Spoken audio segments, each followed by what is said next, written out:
Hello and welcome to the tutorial for Spellsiphon, a brand new combat mod for Skyrim.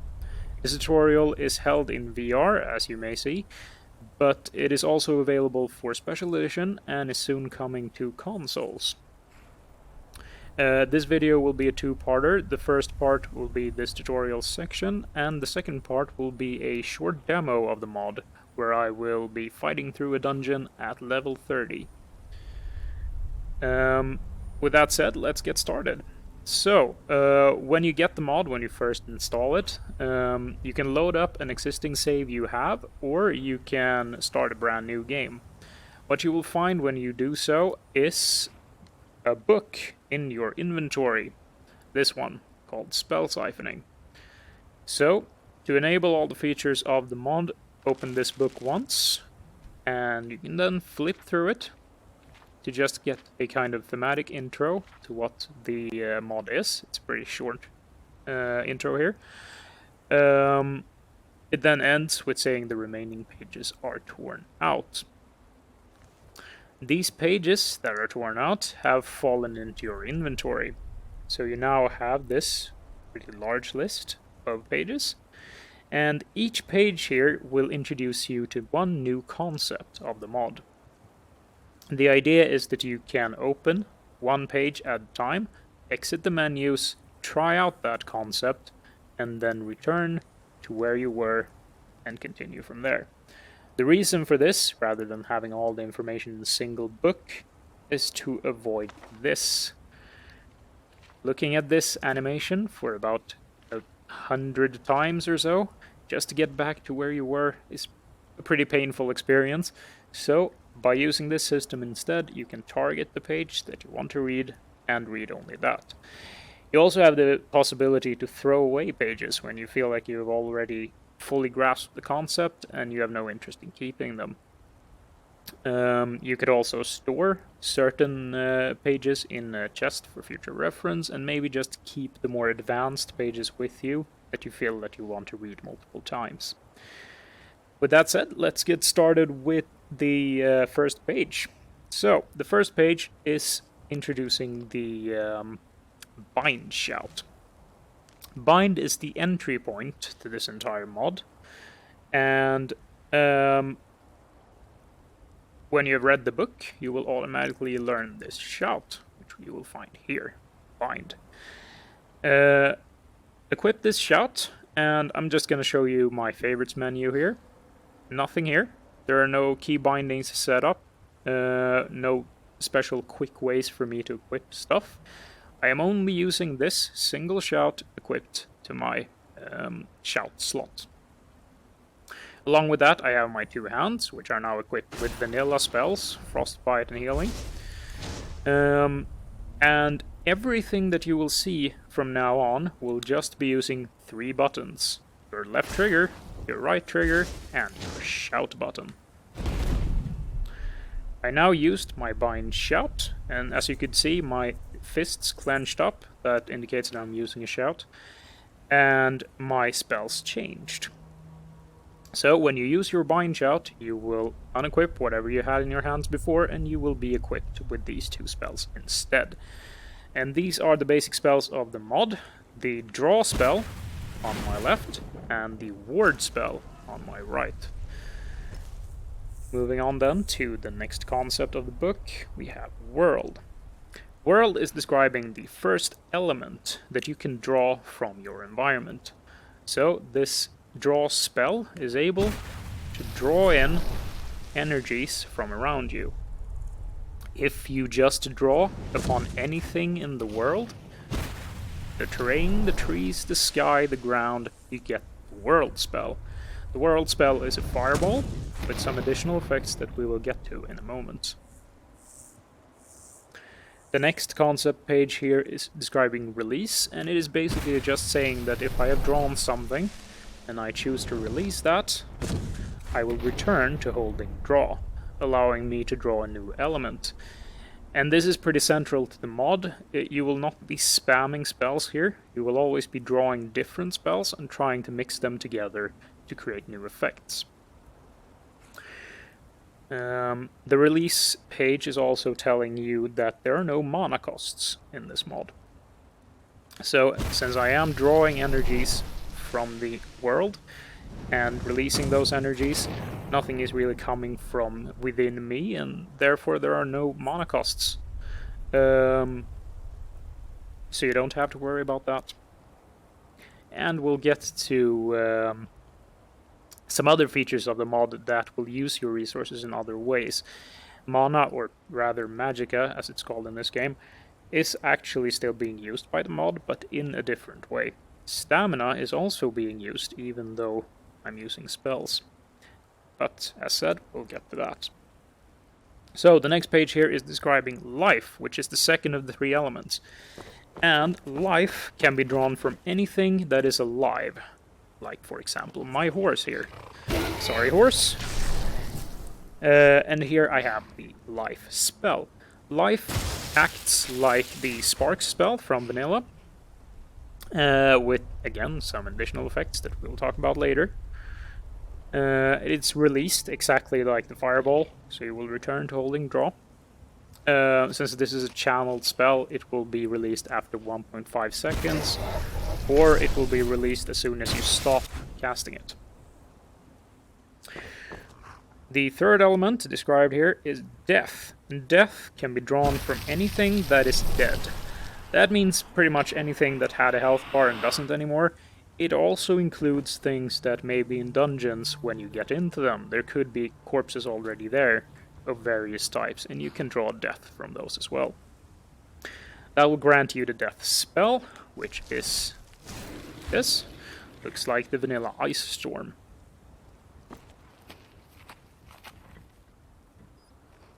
Which brings us on to Woven Power. Woven Power is a very central concept to the mod. When you begin, when you have no Woven Power, your spells will be very weak. Your draw spell will only do 8 damage per second, which is the same as a vanilla novice destruction spell, like Flames, Frostbite, Sparks. So that's a very small damage number. The same thing goes for the World, the Death, and the Life spell. All of them are doing 8 damage. So, to be able to fight higher level enemies, you will need Woven Power. Woven Power is acquired by combining spells with each other. So, if I draw the World spell, I apply this to an enemy, or in this case, my good friend Horse here, and then I draw in a different element, Life, and I apply that to my horse, I get this. An explosion and an absorption effect here that is indicating that I now have 1 stack of Woven Power. You can go into your active effects and you can find this stack here. It is saying that the magicka regeneration that I have has now been increased by 25%. That's not damage, you may say. Well, combined with this effect that you find here, Spellsiphon, this is an effect that is always active whenever you're holding spell-siphoning spells. It says that increased magicka regeneration from any source will provide the same percentage bonus to draw an elemental spell damage. That means that this 25% that I got here is now applying 25% the damage bonus to all my spell-siphoning spells. It is also providing that regeneration, which may be nice for other things as well. Also note here that it's saying any source. That means that if you have magicka regeneration from robes, rings, amulets, or enchantments in general, that will also grant you more spell damage. Moving on then to the next concept here is Ward. So, we've been talking about this hand, the ability to draw in elements. This hand, however, we have not talked about yet. This is holding Ward, and this is not just the vanilla Ward. It does have the functionality of the vanilla Ward in that it absorbs spells, but first of all, it is much more powerful than the vanilla Ward. It can absorb any spell of any level. That includes expert and master level spells that would normally break a vanilla Ward on the first hit. However, this Ward will consume your stamina. So in that way it works like a shield. When you're hit by something, your stamina is lowered, and if your stamina goes down to 0, your ward will break. This ward also works as a physical shield, meaning you can block physical attacks with it, melee hits and arrows, along with magic, and all of those things will decrease your stamina and eventually break the ward. If I apply this and I go into my magic effects, you can see a number of effects popping up here under ward. We have the empowered formation. This is saying that you can't actually see the entire description here because I'm playing VR and there's a bug with magic effects in VR in general that isn't showing all the text. If you play in Special Edition, you would see all the effects here. But I will explain them. So, empowered formation is telling you that, first of all, there's no charge time on this ward. It immediately builds up to full power, like a dual-casted vanilla ward. So you can bring it up just before a fireball hits you, and that fireball will be absorbed by the ward. It is also telling you that you can time the ward. Similar to other mods out there that have timed blocking effects, this ward also has that. So if you time the ward just as an arrow or melee hit or spell is about to hit you, you will get additional effects, and you will see that in the demo later. The next effect that you can see here is healing. So this ward is also actually healing you all the time. The healing effect is consuming magicka, as you can see here. But contrary to normal spells, when magicka runs out, you are not losing your entire ward. You're not stopping the casting. The only thing that happens is this. Magicka will stay at a low level, and your healing effect will now be gone. As you can see here, there is no longer a ward healing. You are still getting the empowered formation, you are still getting the shielding effects and spell deflection effect. So you can still use it to defend yourself, you just won't be getting healing. So you should keep an eye on your mana, and whenever you need healing, make sure that you have some mana to feed into that. Moving on then through the effects, I've already talked about the shield and spell deflection. Magicka is just saying that it's draining magicka. So the final effect to talk about here is the light. So there are usually a lot of things that you want to keep in your offhand, and one of those things is a torch if you're using darkness mods. And most people playing in VR are using darkness mods. So having a torch automatically in this hand is very nice. That means you need less hotkeys for stuff. This torch is also directional, so you can see on the tent here that the light source is moving along with my hand, which is pretty cool. Moving on then to the next thing, ward break. So as I said, ward is consuming stamina. Whenever it runs out of stamina, it will break. And in vanilla, a ward break would result in stagger. But in VR, having a stagger effect is, well, it's poorly implemented, and you pretty much don't want it. So I wanted to implement something else, something new. I can't really break my ward in the normal way here, since there are no enemies that can hit me right now. So I'm gonna break it in the other way. And the other way is that I can actually draw elements with my draw hand, and block those elements from reaching me by blocking them with a ward. This will overload the ward, and eventually the ward can't take any more energies, and it will break, like this. World is now trying to get through the ward, which it can't do, and eventually it shatters.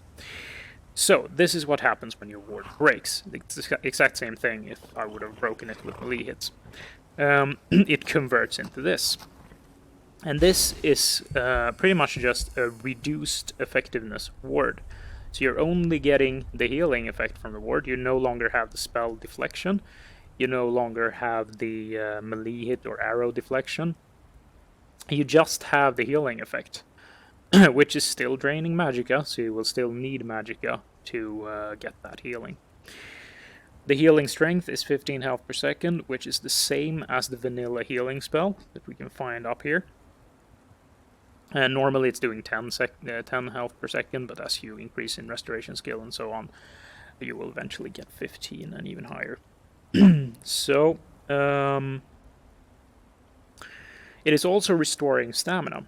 So the idea with the mechanic here is that when you have broken your ward and your stamina is depleted to 0, you can use this broken ward spell to recover your stamina before restoring this spell to the normal ward spell. Otherwise, if you were still at 0 stamina, you restore the ward spell and then you block again, it would just immediately break again. So this is a way to get some actual shielding ability back. Accumulation, that is what I talked about earlier, that you can accumulate enemies on the outside of your barrier, of your ward, and that is useful for several things. First of all, I'm going to restore my ward here, which I'm going to do using something that you don't need to know at the moment. We'll get to those concepts in a little bit. So now I have my ward back. If I, for example, are drawing life and I miss my target and bring it onto the target too late, I'm now getting whirled. And that is because I draw too little of the life element. You need to draw at least 1 second of the element, or you won't get that element. You will get whirled instead. Since whirl is everywhere, I'm always drawing enough whirled. So, drawing entirely on the horse, life, drawing a bit of whirled, and then onto the horse, I get whirled. And this may be something that you don't want. You may want life, and you just missed by accident. And by using this ward to prevent the energies from reaching me, I can make sure that I'm getting the element I want. So I'll miss, go on to the horse, and now that I have delayed the drawing effect, I now have enough life, meaning I now get the life spell, which can be very nice. To see when the element is changing between world and life, you can look at your hands. So, for example, is now fire, and then it changed to lightning. This lightning effect here on my hand. And that indicates, there's also a sound effect, I don't know if you heard that, that indicates that. So as soon as you hear that or see that, just let go of the word and you will get the element you want. The exact same thing goes between life and death, and the priority is that you will always get death first, then life, then world. These are just tiny little details. You will probably understand this as you go along. Another thing to note here, when you're drawing world, since you're just shooting at nothing, you may find that you're not being very effective, that you're not doing damage, so you would like the word to be fast, the draw to be faster or something, so that you can actually feel effectful even when you're drawing world. But by using this concept that I just described, you can actually still be effective even when drawing world. By intentionally missing your target and then pulling your draw onto the target, you are doing full draw damage, but you are still getting your desired world element. Moving on then to advanced binding. So we've talked about bind to equip these two spells. However, that is not the only thing that bind can do. Once you have these spells, if I press bind again, I get this, the bound bow. Now, this is a normal bow, in the sense that it can just fire arrows. You also may notice here that I'm using the arrow cooldown mod that is causing this bowstring here to disappear when I fire an arrow, and then reappear when another arrow is ready to be fired, which is fairly nice. This bow is also scaled automatically by level. Since you have no possibility to apply smithing work to this or apply an enchantment to it, it will instead automatically scale by your level. At level 1 it will be about the same damage as a hunting bow with iron arrows. At level 40-ish you will have something like a Daedric bow with Daedric arrows and some smithing work. You can also pick up the Mystic Binding perk from the vanilla perk tree, and that will increase your damage. Moving on then, we have the bound weapon that I just explained. we have bow discharge. So, the most interesting thing with this bow is not that it's scaling by level, that's pretty boring. It's that it can combine with your elements. So if I draw a whirl here, I apply that to my horse, I bind to get my bow, and I fire at my horse, I will discharge the whirl element, which is causing an explosion that has the same force as Fusroda, so it will blow everyone away. My horse, however, is immune to knockback, otherwise it will be flying off into the distance here, so it will just get a stagger effect. Let's try a different element. Life. Take out the bow, fire at the horse, and you get that. That is something called Tri-Bolt, which is 3 different lightning bolts coming from 3 different directions at your target. It's doing pure damage, quite a lot of pure damage, as you may see on the health bar here. But that is that. It is also doing an extra effect if you kill your target with it, which we'll get to in a second. The last element, death. If I apply that to my horse, I bind to get my bow, and I fire at it, you get this Shattering Effect. The Shattering Effect is doing, again, a lot of damage to the horse. If the horse was not immune to paralysis, which it is, it will also get frozen. Frozen meaning that it will completely stop moving, it can't do anything. And whenever it gets hit by anything, you or any of your allies or anything really in the world, the freeze will break into this Shattering Effect. But if the target is immune to freezing, then it will just get the Shattering Effect. So, Time Rift. This is what I was talking about, that if I kill my target with the Tri-Bolts, let's see if I can accomplish that here. There we go. Then I get this. This is the Time Rift. So, as you can see here, above me has formed a rift effect. Like so. Time has stopped. Everything is going in super slow motion, including my arrows here. And anything that I now hit with my arrows will be targeted by that Time Rift, and that one will fire lightning bolts at the target that was hit. I can wait, as I did now, for the full 30 seconds. Or if I want to end the time stop early, I can use Bind again, which will unequip my bow and resume time immediately. Bind exhaustion.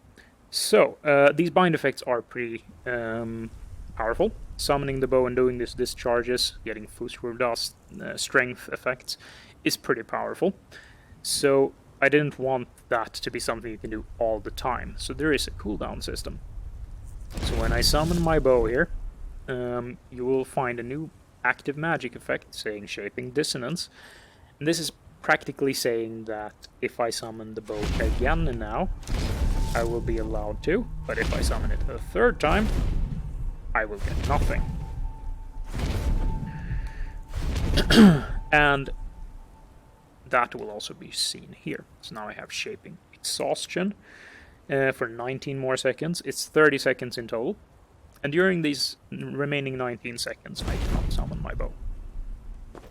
There will be more binding effects coming up. Summoning the bow is not the only thing you can do with bind. All of these have a cooldown, and these cooldowns are individual from each other. So just because I can't summon the bow does not mean that I can't do any other bind stuff.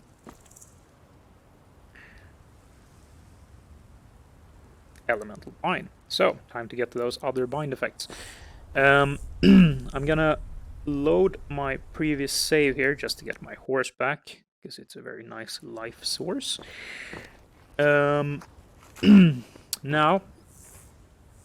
if I draw life, and instead of casting life, I bind it, I get this.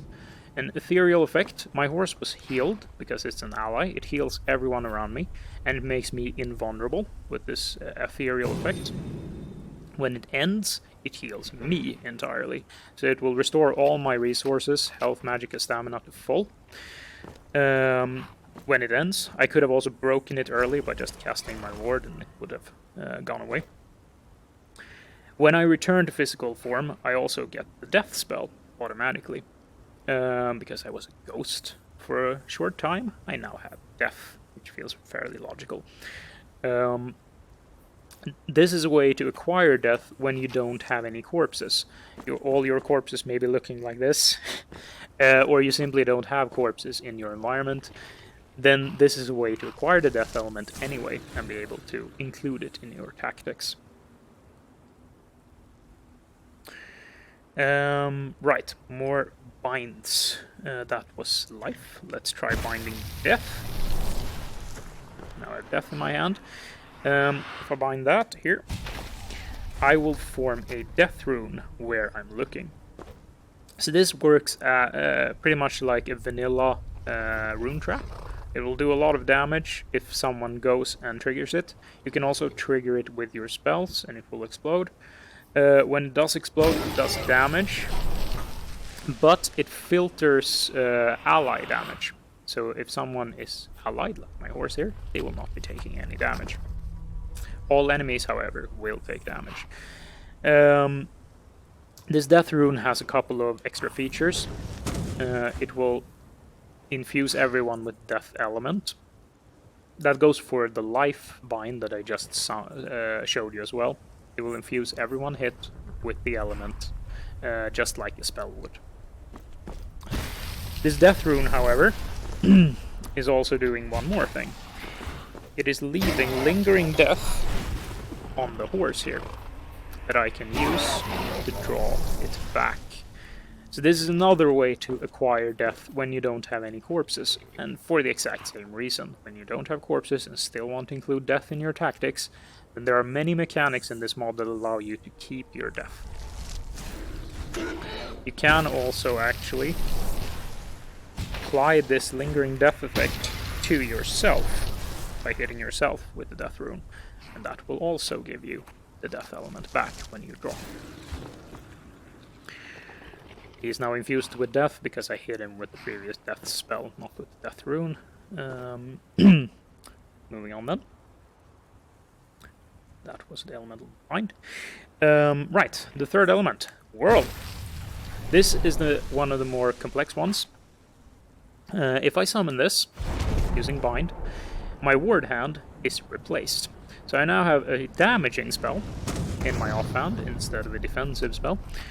My draw hand is still working like draw, so I can still draw an element here. The special thing is that my offhand here is not losing its spell, as you see. It's not returning to anything else, so you can use it repeatedly. The idea is that any spell that is released while within this circle that I just summoned will be transferred over here. So if I'm releasing the spell that already is here, then nothing happens. If I release the spell that is in my other hand, however, that spell transfers over, and I get drawback. So now I can use this spell as much as I want in this hand. I can draw World back here, throw that away, and it will transfer over here. So I now have World here. So this is basically your all-out damage stance. You're sacrificing your defenses with the ward. You're sacrificing your mobility, because I can't move out of this circle right now. Which I will explain in a moment what happens if I do. So yes, you're doing a lot of damage, and you have a lot more ability here to build a lot of damage combos, because you now have both hands simultaneously doing things, which means that you can draw a lot of more woven power from your targets. If I exit the circle, this happens. Since I am no longer maintaining it when I'm not inside it, it destabilizes and it explodes. That is causing fire effects, fire infusions on anyone caught in the explosion. It will stagger everyone and it will do a lot of damage. I could also have exploded the circle while standing within it by using bind. So if you find yourself in a bind where someone is coming at you and trying to kill you, and you need your ward back, you can quickly just bind, and the ward is back.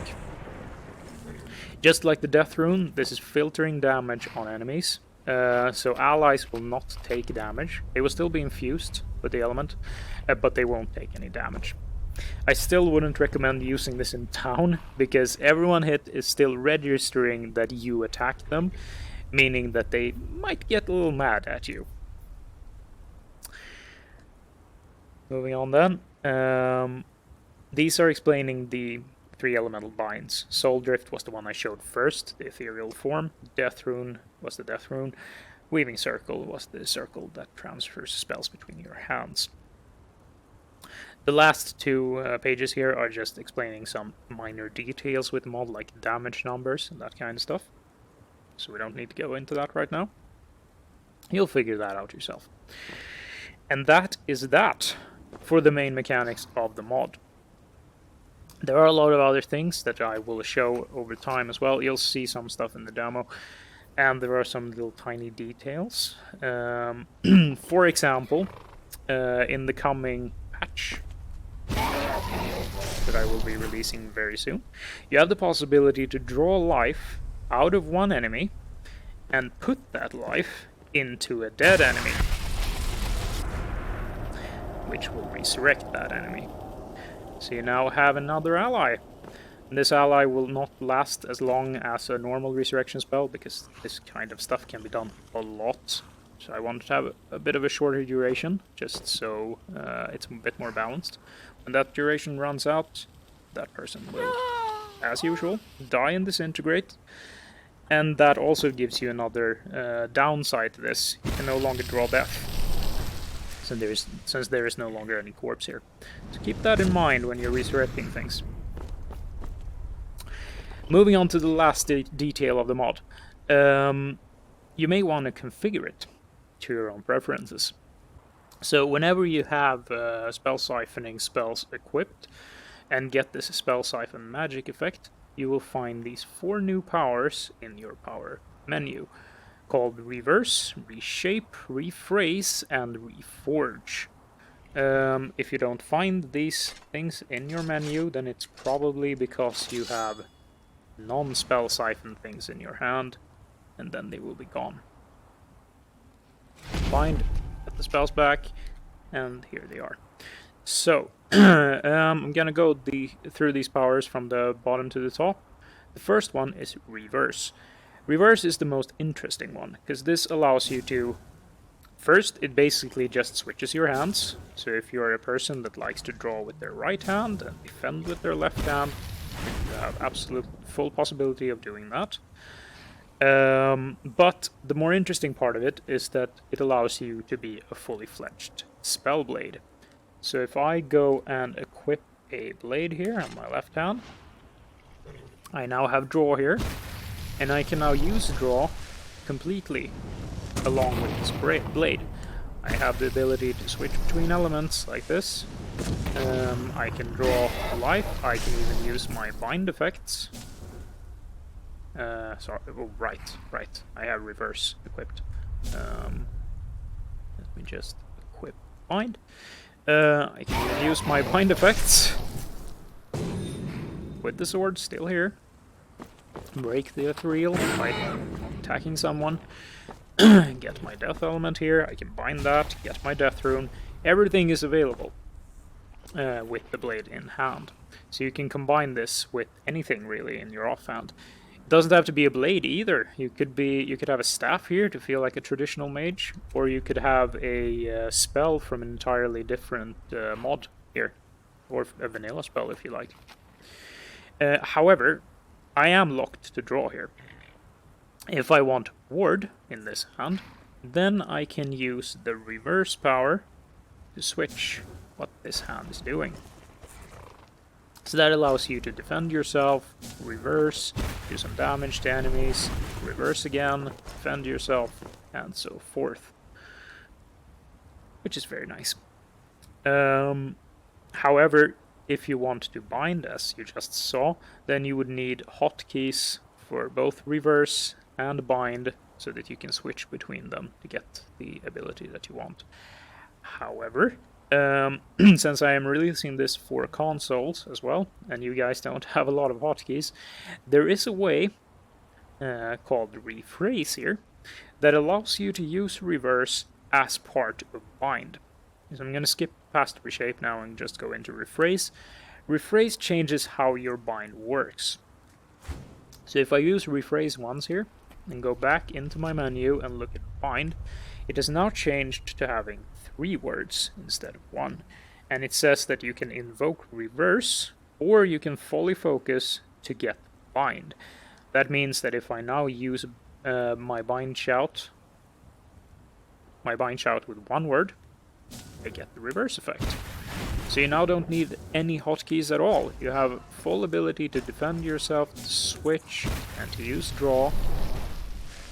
And you still have access to bind by using all 3 words. So if I draw life here, and I use all 3 words, I get the bind effect. Which is nice for you people who just want to save on hotkeys, or who don't have any hotkeys and need to save on them. I'm gonna rephrase again here. That allows you to get reversed bind. So now 3 words is doing the reverse effect, while 1 word is doing the bind effect.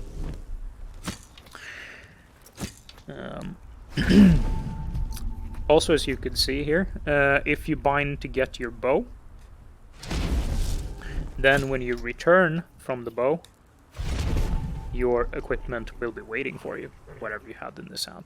So you don't need any hotkeys for that either. Reshape. Right, so as you have noticed, probably throughout this tutorial, a lot of these spells do area damage. And as I said, the bind spells have this enemy damage filtering, but these spells, the normal drawn spells, do not. They still do full damage on your allies, which will a lot of times make your allies pretty mad at you. Reshape allows you to switch these spells, so that now, if I use a world spell, the explosion is gone. If I use a death spell, it now is an ice spike instead of an ice storm. This is very nice when doing quests with allies or when using your followers, just so you don't kill them and don't get them mad at you. Reshape again, and the abilities will be back.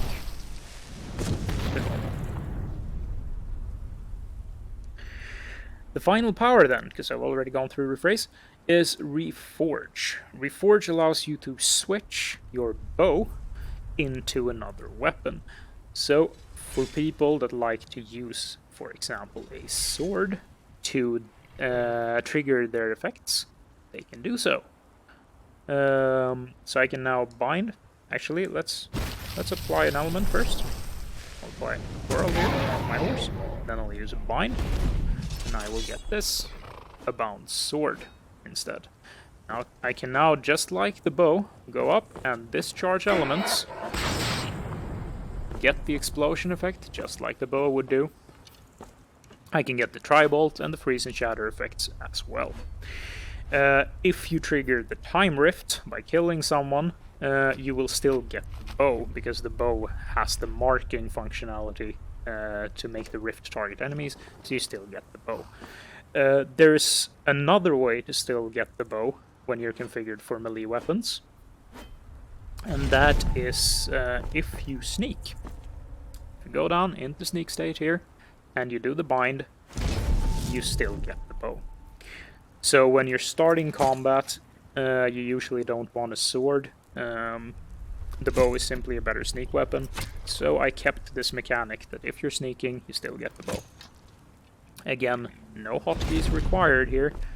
You can just reforge into the configuration that you prefer, and you now have access to everything with no hotkeys. And that is that. That is the end of the tutorial. I've now gone through all the abilities and all the configuration powers, and you should now be good to go to start using the mod. As you saw here too, I went through everything by using the book, so all of this information is available in-game so you can go back and check on all of these things if you can't remember it all. And I would be very impressed if you can remember all of this later on. So the next part of this video will be me going in there, which is a Dragonborn Dlc Dungeon, which I will be doing at level 30. So stay tuned for that part. So here we are in the Dragonborn Dungeon Apocrypha. Just to give you the context here, I am a level 30 character with these stats, which you can see here. I am using no combat mods, no perk overhauls, nothing like that. This is pure vanilla, very small load order, so you can see it as practically vanilla with Spellsiphon. There are not even any graphical mods to consider here. All the spell effects you will be seeing are purely vanilla.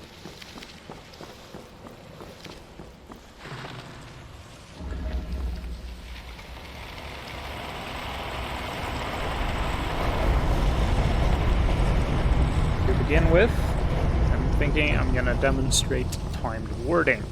So, if an enemy is attacking you and you time conjuration of your ward spell just as the attack is about to land, you get this effect. A time slow, staggering of the enemy, and woman power drawn into you. However, you are still losing stamina from doing this. As you can see, my stamina bar is taking damage from these hits, and eventually my ward will break. If the enemy would be using power attacks here, my ward would break much faster. I can also do this timed block against spells, like so. That will also stagger the enemy at any range and restore woman power to me. Now, I will be drawing life and applying that to these people. And I'm going to draw life again, and bind it, and break that to get access to death. Death I am then going to place on this wall over here, and blow it up to hit that guy. And then we'll be playing World here for a combo. As you can see, I'm almost dying already. So I'm going to do a timed block, which will heal me. So he chooses to attack me. That will recover about 20% of my health. So you will have to be doing timed blocks quite often, or simply using this heal spell to do it. The heal spell I acquired by breaking my ward, as explained in the tutorial. The ward does the exact same amount of healing as this heal spell does, so you can use a ward to do this as well.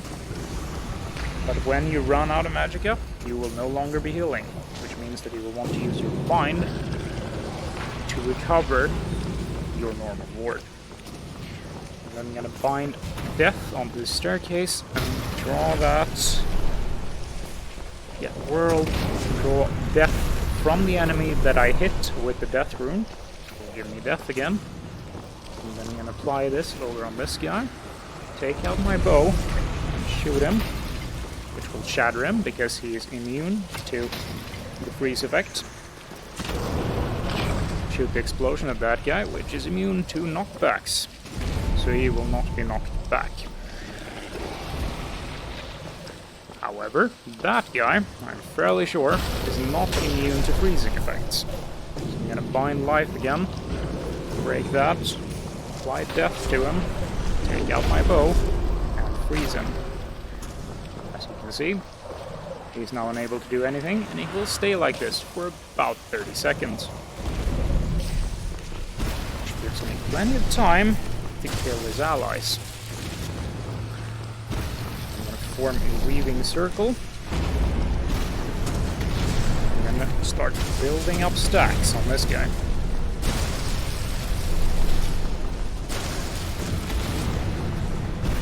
Then I'm going to detonate my weaving circle and use life bind to recover some health.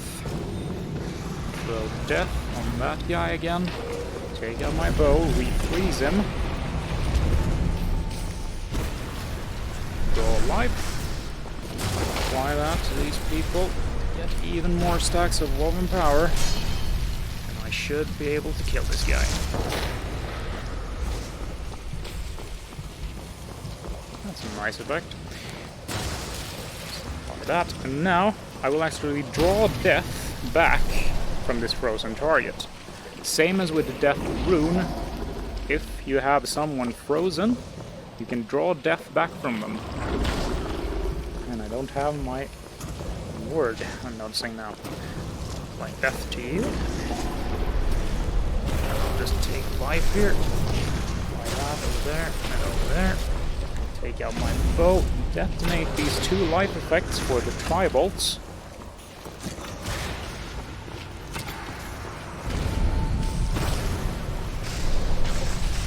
Apply life. Take out the weaving circles, because I'm feeling that I have too little woven power right now. Note that when I'm in the weaving circle, enemies are being staggered by every spell. This is very useful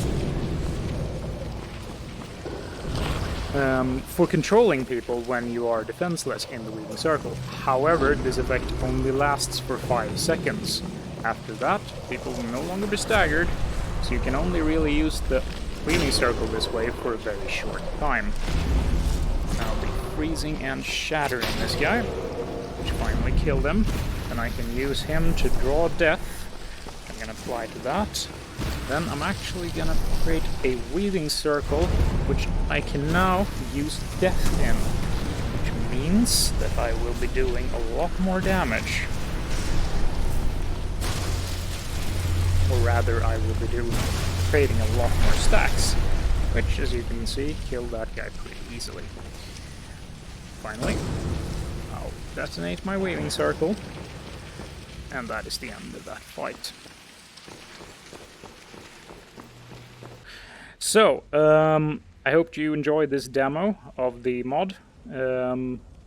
It showed off most of the elements, but the intention here is also for everyone to come up with their own stuff.